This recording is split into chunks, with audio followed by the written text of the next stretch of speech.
يأتيكم التابوت فيه سكينة. أعوذ بالله من الشيطان الرجيم. بسم الله الرحمن الرحيم. وقال لهم نبيهم إن آية ملكه أن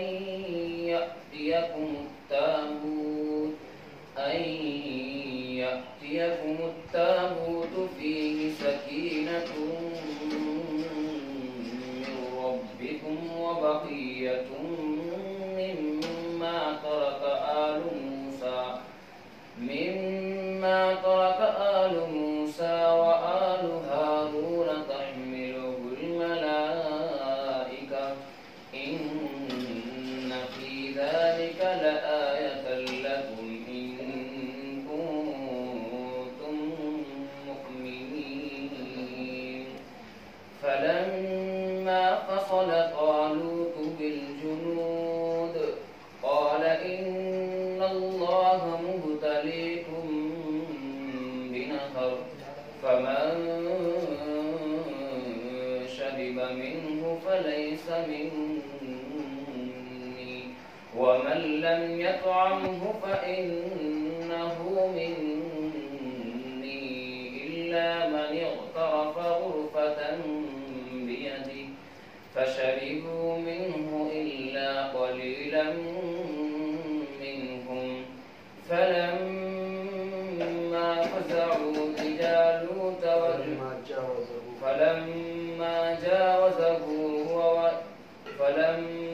جاوزه هو والذين آمنوا معه قالوا لا طاقة لنا اليوم بجالوت وجنوده. قال الذين يظنون أنهم ملاقو الله كم من فئة قليلة غلبت فئة كثيرة بإذن الله والله مع الصابرين. ولما برزوا لجالوت وجنوده قالوا ربنا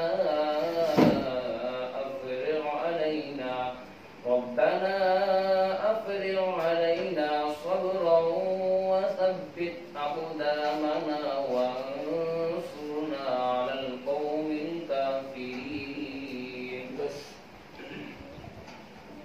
وما هذه الحياة الدنيا إلا لهو ولعب.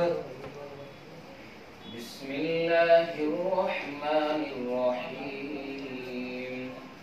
وما هذه الحياة الدنيا إلا لهو ولعب وإن الدار الآخرة لهي الحيوان لو كانوا يعلمون.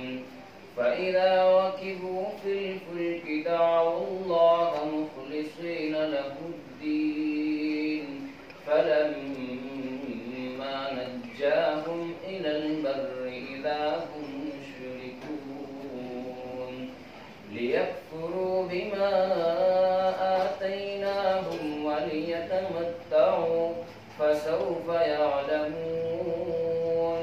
أولم يروا أنا جعلنا حرما آمنا ويتخطف الناس من حولهم أفبالباطل يؤمنون وبنعمة الله يكفرون.